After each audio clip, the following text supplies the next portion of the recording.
오늘 이 아침에는 저는 오늘 본문을 통해서 모세라는 사람이 보여주는 그런 모습을 통해서 은혜 받은 사람, 은혜가 임한 사람은 이래야 하지 않을까 잠시 나누고자 합니다. 시내산에서 하나님과 함께 했던 이 40일의 시간, 모세에게는 쉽지 않은 시간이었을 것 같습니다. 이게 처음이 아니라 두 번째였는데, 왜냐하면은 모세에게는 잘못한 게 있기 때문입니다. 하나님께서 첫 번째 주셨던 이 십계명 돌판을 그가 깨뜨렸기 때문입니다. 물론 더 큰 잘못은 백성들에게 있습니다. 십계명을 받기 위해서 하나님께 가서 40일을 보내는 사이에 그새를 못 참고 백성들이 뭘 만들었습니까?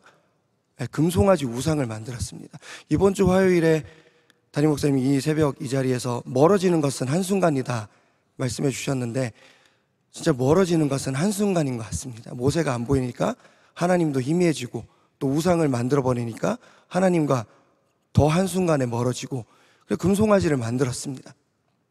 그걸 보고 모세가 너무 화가 나는 거죠. 그래서 하나님께서 만들어 주신 그 십계명, 그 소중한 돌판을 깨뜨려 버렸습니다. 백성들이 잘못했지만 모세도 잘못했습니다. 결국 다시 십계명 돌판을 받기 위해서 시내산으로 올라갔고, 잘못한 게 있으니까 아무래도 쉽지 않았겠죠.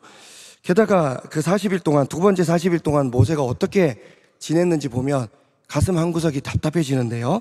오늘 우리가 본문 출애굽기 34장을 읽었는데 29절부터 읽었는데 1절 말씀 보시고 한번 함께 읽겠습니다.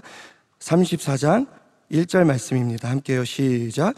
여호와께서 모세에게 이르시되 너는 돌판 둘을 처음과 같이 다듬어 만들라. 내가 깨뜨린 처음 판에 있던 말을 그 판에 쓰리니. 아멘. 제가 자세히 읽어봤더니 처음 돌판은 하나님께서 다 만들어 주셨습니다. 근데 하나님께서도 뭔가 마음이 좀 불편하셨던 것 같아요. 제가 볼 때는 너 돌판 네가 만들어 와. 그러니까 처음에는 돌판을 다 만들어 주셨는데, 두 번째는 네 돌판 만들어 와. 만들어 오면 내가 세워줄게. 돌판을 만들어서 가고 있습니다. 시작부터가 고생입니다. 그리고 34장 29절부터 읽었는데 28절 말씀도 함께 읽겠습니다. 우리 28절 말씀 시작. 모세가 여호와와 함께 40일 40야를 거기 있으면서 떡도 먹지 아니하였고 물도 마시지 아니하였으며 여호와께서는 언약의 말씀 곧 십계명을 그 판들에 기록하셨더라. 아멘. 최근 제1야당 대표께서 무려 24일 동안 단식을 했습니다. 그래서 담임 목사님께서 주일 예배 때 기도하실 때 화합을 위해서 기도하시고 하셨지만, 이게 제1야당 대표로서는 기록이라고 합니다. 이전 기록, 김영삼 전 대통령께서 제1야당 대표 시절에 23일 동안 단식을 하셨는데 이번에 24일 동안 단식을 했습니다. 그런데 이게 24일, 23일 단식하는 것이 목숨을 위협하는 것이고 생명 걸고 하는 것입니다. 그런데 모세는 24일이 아니라 무려 40일 동안 금식하고 있습니다. 근데 그 금식이 떡도 먹지 아니하고 물도 마시지 아니하고 진짜 생금식을 하고 있는 것입니다. 게다가 더 최악은 자기가 잘못했잖아요. 자기가 성질 부리다가 돌판을 깨뜨렸는데 지금 돌판을 누가 새기고 있습니까? 하나님께서 다시 두 번 고생하고 계신 것입니다. 내가 잘못했는데 다른 누군가가 자기 대신 고생하는 거 보면 마음이 참 힘들죠.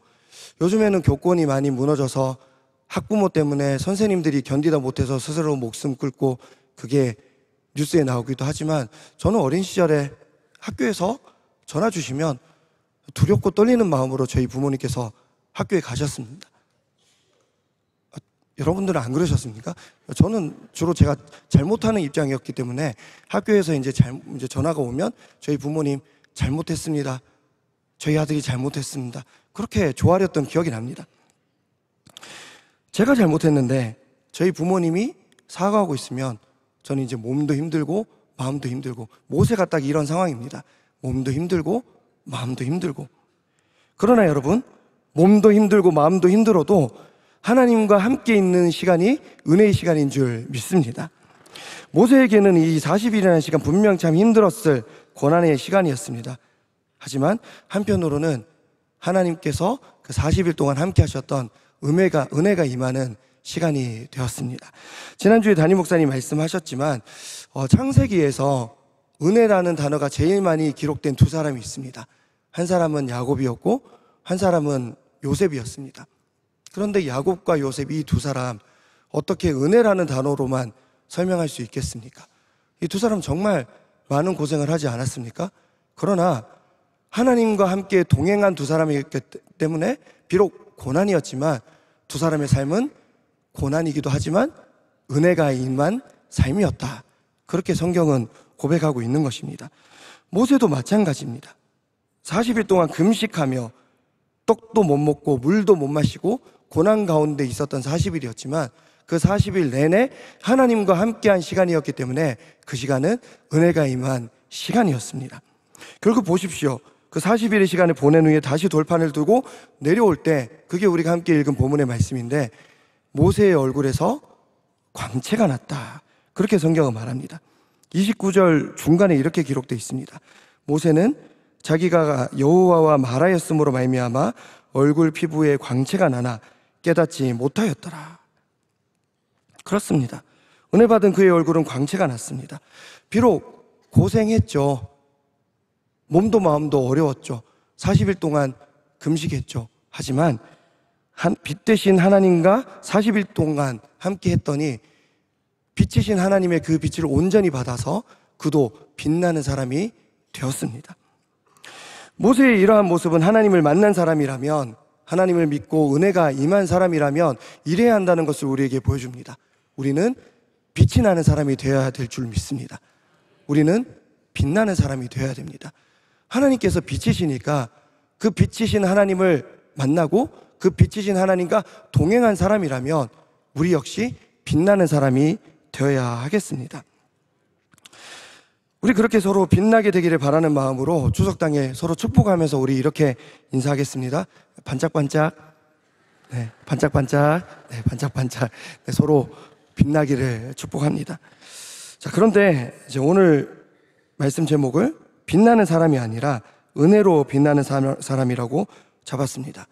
왜냐하면 모세가 보여준 모습은 단순히 빛나는 모습을 보여준 게 아니라 은혜로 빛나는 사람은 이래야 된다는 것을 보여주기 때문입니다. 바로 그가 보여준 용서의 모습입니다. 시내산에서 40일 동안 하나님과 함께 있다가 다시 내려온 모세는 처음에는 자기 얼굴에 빛이 난다는 것을 전혀 인식하지 못했습니다. 그런데 두려움 가운데 그에게 다가오지 못하는 백성들을 보면서 그때 비로소 깨닫게 됩니다. 사람들이 말해줬겠죠. 선지자여, 모세시여, 당신의 얼굴에 빛이 납니다. 그래서 백성들이 두려워서 가까이 다가오지 못합니다. 뒤늦게 깨닫게 됩니다. 놀라운 것은 그걸 깨달은 이후에 그가 보여준 행동인데요, 그는 백성들에게 전해야 될 하나님의 명령을 다 행한 이후에, 하나님의 대리자로서 하나님이 대신해서 전해야 될 명령을 다 행한 이후에 일상생활을 할 때는 수건으로 자기 얼굴을 싹 가려버립니다. 자기 얼굴에서 빛이 나는 것을 백성들이 두려워하니까 수건으로 자기 얼굴을 가려버린 것입니다. 저는요, 빛나는 자기 얼굴을 수건으로 가려버린 이 모세의 이 모습이야말로 진짜 은혜로 빛나는 모습이라고 생각합니다. 원래도 뛰어난 리더십으로 인해서 백성들을 잘 통솔하였고 백성들에게 많은 영향력을 행사했던 사람입니다. 애굽왕 바로와의 전쟁에서 승리하고 400년 동안 이어졌던 그 노예 생활에서 백성들을 출애굽시켰던 대단한 리더십의 사람입니다. 게다가 지금 백성들 금송아지 만든 잘못을 했기 때문에 모세 눈치 많이 보고 있는 상황입니다. 그런데 이제는 모세 얼굴에서 이전에는 보이지 않았던 빛까지 납니다. 만약에 저라면 빛이 나는 얼굴을 그대로 내버려 뒀을 것 같습니다. 설교할 때만 수건이 이렇게 빼는 게 아니라 일상생활 할 때도 저는 수건으로 제 얼굴을 가리지 않을 것 같습니다. 설교할 때도 빛을 내고, 제가 청년대학부 섬기고 있는데 같은 사무실 쓰고 있는 저와 함께하고 있는 다른 7명의 교육자님들 가끔 제 얘기 안 들을 때 있거든요. 그러면 빛을 내면서 물 한 잔 가져와. 그러면 벌벌 떨고 물 가져오고 그럴 것 같습니다. 제가 그렇게 안 하겠지만 모세의 입장에서만 보면 빛나는 얼굴을 그대로 두는 것이 아무리 봐도 이득입니다. 그러나 모세는 수건으로 그 얼굴을 가리고 그 빛도 가려버립니다. 그 빛 때문에 사람들이 일상생활할 때도 자기를 두려워하니까 그러지 마라, 나도 똑같은 하나님의 백성이다, 그렇게 얼굴을 가려버립니다. 그가 빛을 발할 때는 오직 하나님의 명령을 행할 때만, 그리고 하나님과 둘이서 대면할 때만 그 빛을 발하고 사람들 앞에 설 때는 빛을 가려버렸습니다. 사랑하는 여러분, 은혜로 빛나는 사람은 이런 사람입니다. 하나님 앞에서는 빛을 발하지만 그 빛을 두려워하거나 부담스러워하는 연약한 백성들 앞에서는 그 빛을 가릴 줄도 아는 사람이 은혜로 빛나는 사람입니다. 사람들 앞에서 그 빛을 가린다고 해서 그 빛이 없어집니까? 아닙니다. 수건을 벗으니까 바로 그 빛이 다시 드러납니다.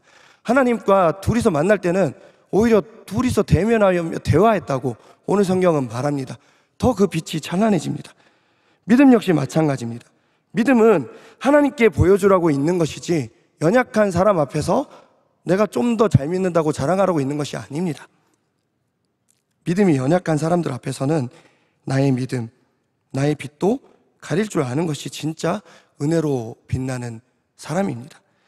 비록 금송아지 우상을 만드는 큰 죄를 저질렀지만 백성들은 수건으로 자기 얼굴을 가리는 모세의 모습을 보고 비로소 마음을 놓을 수 있었습니다. 그리고 비로소 그때에 모세 곁으로 다시 가까이 나올 수 있었습니다.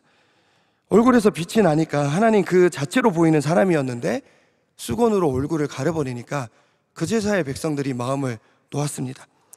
제가 만약에 그 잘못했던 백성들 중에 한 사람이었다면 저는 용서받는 기분이 들었을 것 같습니다. 아, 이제 살았다. 아, 이제야 용서받는구나. 저는 그런 마음이 들었을 것 같습니다. 우리는요, 살면서 다 용서받는 경험을 합니다. 용서를 한 번도 안 받아본 사람은 없죠. 용서받은 것을 우리가 잊어버리고 살아서 그렇지 우리는 다 용서를 주고받으면서 삽니다. 제 평생에 가장 큰 용서받은 기억을 꼽으라면 제가 어린 시절 아버지께 혼나야 되는데 혼 안 나고 넘어간 하루를 꼽을 수 있겠습니다. 경북 경주시 안강읍 출신, 시골 출신인 저는 어린 시절 뭔가 그럴듯한 장난감이 없었습니다. 완전 농촌에서 살았었는데 문방구에서 파는 플라스틱 장난감이 집에 없었습니다. 하루는 군대 갔던 저희 삼촌이 휴가 나왔을 때 나무를 이렇게 만들어가지고 고무줄 해가지고 새총을 만들어 주셨습니다. 그게 너무 좋다고 하루 종일 가지고 놀았습니다. 그리고 집에 와서도 밤이 되어 집에 와서 그걸 가지고 놀았습니다. 그런데 제가 그냥 나무 손잡이 부분을 돌리고 가지고 놀았어야 되는데 이것저것 해본다고 이제 고무를 잡고 이렇게 흔들었습니다. 그랬더니 이게 쭉쭉 늘어나잖아요. 그리고 나무 손잡이 부분이 쭉쭉 늘어나서 안방의 전등을 깨뜨렸습니다. 누가 제일 먼저 화를 냈겠습니까? 네, 저희 살아계신 저희 어머니.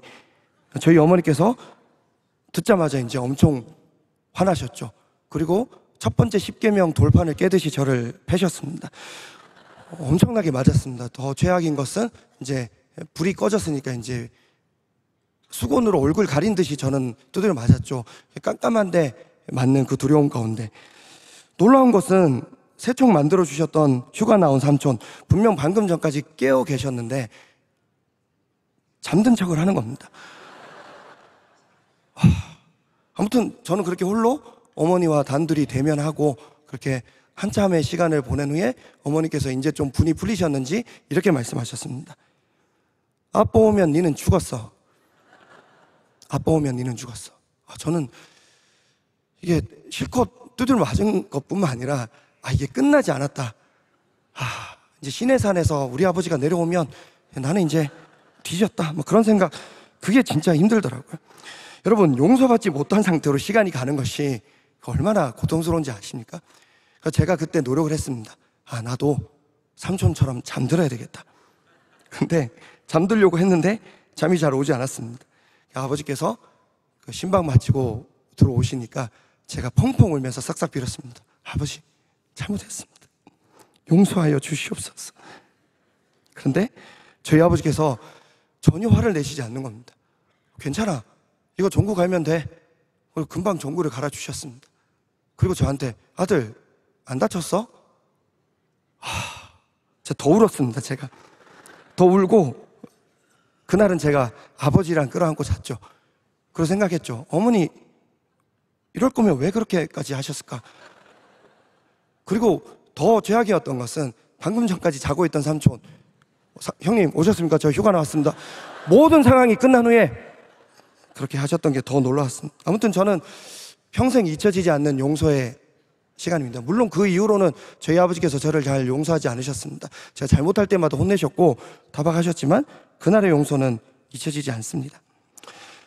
출애굽한 백성들 마음이 이와 같지 않았겠습니까? 금송아지 만든 걸로 이미 그들 많이 혼났죠. 첫 번째 10계명 돌판도 깨졌고 많은 사람들이 죽었고 또 모세가 40일 가 있는 동안 얼마나 마음 졸이며 기다렸겠습니까? 모세 돌아오면 우리는 다 죽었다. 그렇게 하루하루를 기다렸습니다. 또다시 40일이 지나서 모세가 내려왔습니다. 이번에는 꾹 참고 우상 만드는 짓은 하지 않았습니다. 그런데 돌아온 모세가 얼굴에서 빛이 나는 거예요. 그걸 보면서 백성들, 진짜 우리 죽었다. 근데 그런 백성들을 앞에 두고 모세가 어떻게 행동합니까? 수건으로 얼굴을 가립니다. 괜찮아, 와도 돼. 하나님 나 용서하셨어. 살았다. 드디어 용서받는구나. 저는 모세가 보여준 이 수건으로 자기 얼굴을 가리는 모습이야말로 진짜 빛나는 모습이고 은혜로 빛나는 모습이고 은혜로 용서하는 모습인 줄 믿습니다. 말씀을 맺겠습니다. 부디 빛이신 하나님을 담아서 빛이 나는 저와 여러분 되시기를 축복합니다. 그리고 연약한 사람들 앞에서는 그 빛을 가릴 줄도 아는 은혜로 빛나는 사람들이 되시기를 더욱 축복합니다. 가장 영광스러운 상황 가운데 수건으로 자기 얼굴을 빛을 가렸던 모세와 같이 애굽의 총리로서 모든 권력을 다 잡고 있었지만 자기를 고난을 허락했던 그 형들에게 복수하는 것이 아니라 그 형들을 용서하는 그 길을 선택했던 요셉과 같이 옷자락으로 우리를 덮으시고 십자가 보혈로 우리를 덮으시고 용서하신 예수님처럼 은혜와 용서로 빛나는 저와 여러분 되시기를 축복합니다.